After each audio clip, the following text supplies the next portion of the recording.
દાહોદમાં આજે ભારતીય જનતા પાર્ટીના રાષ્ટ્રીય અધ્યક્ષ જેપી નડ્ડાએ જંગી વિજય સંકલ્પ સભાને સંબોધી કોંગ્રેસ ઉપર કર્યા આકરા પ્રહાર અને કહ્યું વિકાસ તો નરેન્દ્રભાઈ મોદીએ કર્યો છે। દાહોદ જિલ્લાના છાપરી ખાતે ભાજપ કાર્યાલય કમલમ પાસે ખાલી પ્લોટમાં ભારતીય જનતા પાર્ટીના રાષ્ટ્રીય અધ્યક્ષ જગત પ્રકાશ નડ્ડાની જાહેરાત સભામાં આયોજન દાહોદ ભારતીય જનતા પાર્ટીના સાંસદના ઉમેદવાર જસવંતસિંહ ભાભોરના પ્રચાર અર્થે રાખવામાં આવી હતી। આ જાહેર સભામાં જેપી નડ્ડા દ્વારા વડાપ્રધાન મોદીની પ્રશંસા કરતા જણાવ્યું હતું કે આજે વિશ્વ ફલક ઉપર ભારતનું નામ થયું છે તો તેનો શ્રેય આપણા વડાપ્રધાનને જાય છે। તેઓ હંમેશા ગરીબ, પીડિત, શોષિત વંચિતો માટે વિવિધ યોજનાઓ થકી તેઓની તમામ ક્ષેત્રે ચિંતા કરી છે। તેઓ હંમેશા તેમના માટે સતત કાર્ય કરતા રહ્યા છે અને આ લોકોને મુખ્ય ધારામાં લાવવા માટે પ્રયત્નશીલ છે। અને 10 વર્ષ પહેલાની વાત કરીએ તો દેશના લોકો એવું વિચારતા કે હવે દેશનું કંઈ નહીં બદલાય, આમ જ ચાલશે અને 2014 પછી વિકસિત ભારતની કલ્પના સાથે સાથે વિકસિત ગતિએ વિશ્વભરમાં આગળ વધી રહ્યો છે અને હવે આવનારા સમયમાં મોદીજી 70 વર્ષથી ઉપરની વયના તમામ લોકોને કોઈ પણ જ્ઞાતિના હોય તેઓને આયુષ્માન કાર્ડનો લાભ મળશે અને કોંગ્રેસ ઉપર આકરા પ્રહાર કરતા કહ્યું કે આ લોકો સનાતન વિરોધી છે, રાષ્ટ્ર વિરોધી છે।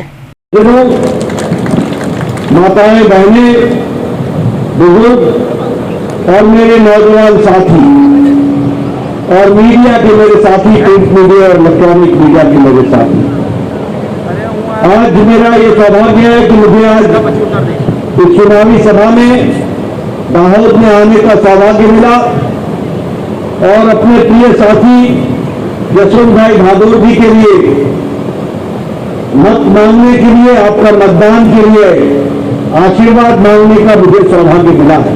परिवार की पार्टी है कि नहीं है?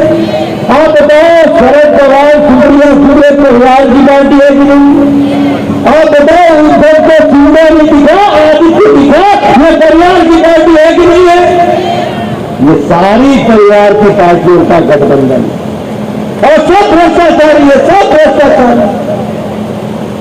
राहुल गांधी बेल पर, सोनिया गांधी बेल पर, संजय सिंह बेल पर, हमारे लालू यादव बेल पर, हमारे टीएमसी के नेता बेल पर, डीएमके के नेता बेल पर, हमारे अरविंद केजरीवाल जेल में, मनीष सिसोदिया जेल में, संजय सिंह सत्येंद्र जैन जेल में, आजम खान जेल में, टीएमसी के नेता जेल में, डीएमके के नेता जेल में।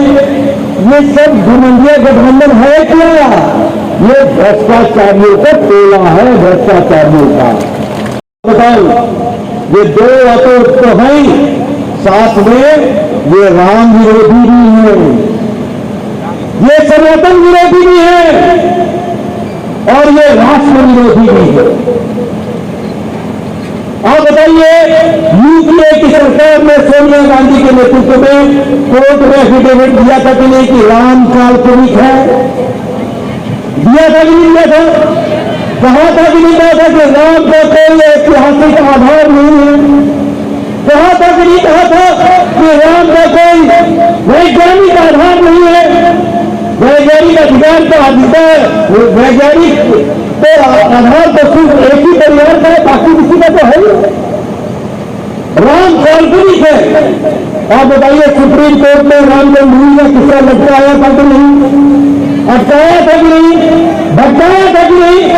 और मोदी जी ने कोर्ट में रास्ता प्रशस्त किया और 22 तारीख को कठोर अनुष्ठान के बाद, 10 दिन के अनुष्ठान के बाद भव्य राम मंदिर में रामलला का प्राण प्रतिष्ठा हुआ। ये हम लोगों ने देखा। ये सनातन और उनके यहाँ परिवारवाद, ये सारा घरंडिया गठबंधन, ये परिवार। मैं आपके सामने देश की तस्वीर खींच के दिखाना चाहता हूँ। जम्मू कश्मीर से शुरू करता हूँ। बोलो, जम्मू कश्मीर में उमर अब्दुल्ला और फरूक अब्दुल्ला परिवार की पार्टी है कि नहीं है? मोहम्मद मुफ्ती है, महबूबा मुफ्ती परिवार की पार्टी है कि नहीं है? सुखबीर बादल परिवार की पार्टी है कि नहीं है? चौटाला परिवार की पार्टी है कि नहीं है? मुलायम सिंह अखिलेश जिनको परिवार की पार्टी है कि नहीं है? ये बिहार में परिवार की पार्टी है कि नहीं है? ये टीएमसी ममता अभिषेक परिवार की पार्टी है कि नहीं है? ये साउथ में केसीआर, केटीआर, कविता परिवार की पार्टी है कि? मित्रों, हमारे संविधान के ऊपर डाका डालना होगा। और इसीलिए प्रधानमंत्री मोदी जी ने कहा है कि हम इस बात को तय करें कि कांग्रेस जवाब दे लिखित में कि वो SC ST minority, SC ST और हमारे OBC का कोई भी रिजर्वेशन में बदलाव करके मुस्लिम माइनॉरिटी को नहीं देगी, ये लिख के दे। और उसी तरीके से कोई भी SC ST और OBC का हिस्सा नहीं मारा जाएगा और कोई भी राज्य में जहां इनकी सरकारें हैं वहां कोई भी ऐसा कानून बनाकर इनका हिस्सा नहीं लिया जाएगा। मैं आपको बता दूं, कल प्रधानमंत्री जी ने बहुत अच्छे शब्दों में कहा, हमारे कांग्रेस के मैनिफेस्टो में माइनॉरिटीज को अलग तरीके से देखने का कोशिश हुई।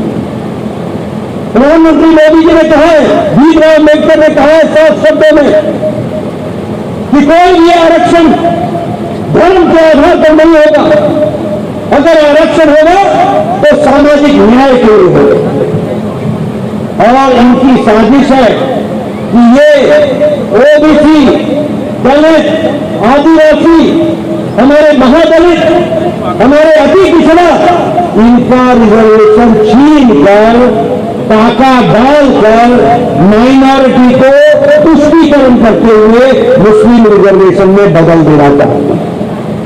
जी ने कहा था कि नहीं कहा था कि सनातन डेंगू है, सनातन मलेरिया है, और ये राहुल गांधी के मुंह पर ताला लगा था कि नहीं लगा था, सोनिया गांधी के मुंह पर ताला लगा कि नहीं लगा, प्रियंका गांधी के मुंह पर ताला लगा कि नहीं लगा, एक शब्द नहीं निकला किसी से, एक शब्द नहीं निकला। ये राजा बोलता है कि सनातन HIV है, बोले ये सनातन विरोधी है कि नहीं है? ऐसे लोगों को आगे आने देवे क्या पूछना कांग्रेस से। और मैं अंत में बोलता हूं ये राष्ट्र विरोधी क्यों है? जवाहरलाल नेहरू यूनिवर्सिटी में नारे लगे, अफजल हम शर्मिंदा हैं, तेरे कातिल जिंदा हैं। अफजल कौन था? अफजल वो था जिसने पार्लियामेंट के अटैक का मास्टरमाइंड, उसको फांसी की सजा हुई। अब ये शर्मिंदा कौन है? जेएनयू के छात्र। अफजल हम शर्मिंदा हैं, तेरे कातिल जिंदा है। कातिल कौन हुआ? सुप्रीम कोर्ट का जज। कातिल कौन हुआ? भारत के उस समय के राष्ट्रपति प्रणब मुखर्जी जिन्होंने माफी नहीं दी। और दूसरे दिन राहुल गांधी इनके साथ खड़ा हो गया। राहुल गांधी जेएनयू में गया और इनके साथ खड़ा हो गया। ये टुकड़े टुकड़े देन क्या बोलते थे? भारत होंगे टुकड़े टुकड़े, इंशाअल्लाह इंशाअल्लाह। ये टुकड़े टुकड़े देन के साथ जाकर के खड़ा हो गया राहुल गांधी और अभी लोकसभा का प्रत्याशी बना दिया। बोले ये राष्ट्र विरोधी ताकतों के साथ है कि नहीं है कि नहीं है? ऐसे लोगों को आगे आने देंगे क्या? अभी नई चाल चली है। મારી વિનંતી છે દાહોદ લોકસભા માટે 10 વર્ષની અંદર 40,000 કરોડ રૂપિયા દાહોદની ધરતી પર આપનારા ભારતના યશસ્વી પ્રધાનમંત્રી, વિશ્વના લોકપ્રિય પ્રધાનમંત્રી માનનીય મોદી સાહેબને વોટ આપવાની અપીલ કરવા માટે ઉભો થયો। મારા ભાઈઓ બહેનો, આપણી પાસે માત્ર 91 કલાકનો સમય બચ્યો છે। 91 કલાકની અંદર ઘર ઘર જન જન સુધી જઈને જીત નક્કી છે। તાળી પાડો, કેટલીક નક્કી જીત નક્કી। 5 લાખ મતોથી દાહોદથી દિલ્હી સુધી મોકલવા માટે અમારા ધારાસભ્યો, અમારા મંચ પરના મહાનુભાવો, નગરી અમીન સાહેબ, આ झूठा ना भेड़ा वाली कांग्रेस, अप्रचार करवा वाली कांग्रेस, गुमराह करवा वाली कांग्रेस, वायदानो व्यापार करनारी कांग्रेस, विकास नो विरोध करवा वाली कांग्रेस, एनो जड़बातोड़ जवाब 7મી તારીખે जोरदार पाड़ी पाड़ो भूतका कांग्रेस ना काढ़वाना छे। हमारा સૌને મારા નમસ્કાર। આપણા સન્માનીય દેશના પ્રધાનમંત્રી નરેન્દ્રભાઈ મોદી સાહેબે જે સૂત્ર આપ્યું છે, સૌનો સાથ, સૌનો વિકાસ, સૌનો વિશ્વાસ ને સૌનો પ્રયાસ, એ દિશામાં આપણી સરકાર કામગીરી કરી છે અને છેલ્લા 10 વર્ષમાં જે યુવા, મહિલા, ગરીબ અને કિસાન માટે જે કામો કર્યા છે અને સાથે સાથે આપણા શિક્ષણમાં આપણા યુવાનો માટે જે આત્મનિર્ભર યુવાનો બને એના માટે સ્ટુડન્ટ સ્ટાર્ટઅપ ઇનોવેશન પોલિસી પણ દાખલ કરી. અને મને કહેતા આનંદ એ થાય છે કે આપણા દાહોદ જિલ્લો છે એમાં પણ 9 જેટલા આપણા યુવાનો આજે ઇનોવેશન કરી રહ્યા છે. એમને પણ રાજ્ય સરકારે બજેટ આપ્યું છે. એટલે આજનો જે યુવાન છે એ રોજગારી મેળવવા માટે અભ્યાસ કરતો નથી, પણ રોજગારી આપવા માટે એ પોતાનું ઇનોવેશન, પોતાનું સંશોધન રજૂ કરે છે. અને સાથે સાથે અમારા જસવંતસિંહ ભાભોર સાહેબ જે છેલ્લા 10 વર્ષથી 40,000 કરોડ જેટલી માતબર રકમ અમારા દાહોદ લોકસભામાં વિકાસના રૂપમાં એ ઉતારી છે. અને જે જનરલી વિકાસ છે, પાણી અમારા માટે જે દુઃખદ પ્રશ્ન પાણીનો હતો, કરણાથી પાણી દાહોદ અને આપણું સંતરામપુર, કરણા, જાલોદ થઈને દાહોદ સુધી પહોંચ્યું અને નર્મદાનું પાણી પણ પાટા ડુંગરી સુધી લાવ્યા છે. અને આવનારા સમયમાં સિંચાઈનું પાણી દરેકને મળે એના માટેનો રાજ્ય સરકાર અને કેન્દ્ર સરકારનો અભિગમ છે. અને આવનારા સમયમાં દુકાળ ભૂતકાળ બને એ દિશામાં અમારી રાજ્ય સરકાર અને કેન્દ્ર સરકાર આજે ડબલ એન્જિન સરકાર કામગીરી કરી રહી છે. અને એમાં અમારા દાહોદની જનતાએ, દાહોદના લોકસભાના તમામ મતદારોએ આજે નક્કી કર્યું છે કે 7મી તારીખની બધા ઇંતજાર રાહ જોઈને બેઠા છે કે 7મી તારીખ આવે અને ભારતીય જનતા પાર્ટીના ઉમેદવાર સન્માનીય જસવંતસિંહ ભાભોર સાહેબને જંગી લીડથી જીતાડવાનો સંકલ્પ કરીને જનતા જે કે છે. અમારા જેપી નડ્ડા સાહેબ આજે અમને બધાને માર્ગદર્શન આપવા માટે આવ્યા હતા. એમનો પણ અમે આભાર માનીએ છીએ. એમને પણ અમારી જનતાને, અમને બધાને માર્ગદર્શન આપ્યું છે. સૌને નમસ્કાર, ધન્યવાદ. આજે અમારા લોકલાડીલા સાંસદ જસવંતસિંહ ભાભોર સાહેબની લોકસભામાં રાષ્ટ્રીય કક્ષાના અધ્યક્ષ જેપી નડ્ડા સાહેબ આવેલા છે દાહોદ મુકામે. અને તમે જોઈ શકો છો પાછળ કેટલી જનમેદની ભેગી થઈ છે પ્રચાર માટે ને એમના સપોર્ટ માટે. અને અમે આ વખતે મોદી સાહેબને 400 પાર પૂરી ગેરંટી સાથે જીતાડીશું અને જસવંતસિંહ ભાભોરને લાવીશું. જય હિન્દ, જય વંદે માતરમ, ભારત માતા કી જય. આ સભામાં લઘુમતી મહિલા ઉપસ્થિત રહી અબકી બાર 400 પારના નારા સાથે જસવંતસિંહ ભાભોરને જીત અપાવી. મોદીજી માટે એક કમળ અમે દાહોદથી મોકલીશું તેમ જણાવ્યું હતું. આ કાર્યક્રમમાં દાહોદ જિલ્લા ભાજપ પ્રમુખ શંકરભાઈ, રાજ્યમંત્રી વચુભાઈ, જસવંતસિંહ ભાભોર, પ્રભારી સતીશભાઈ ગોરધન, ઝડફિયાર તથા અન્ય મહાનુભાવો અને મોટી જનમેદ ઉમટી પડી હતી. સુરેશ કાપડિયા, દાહોદ.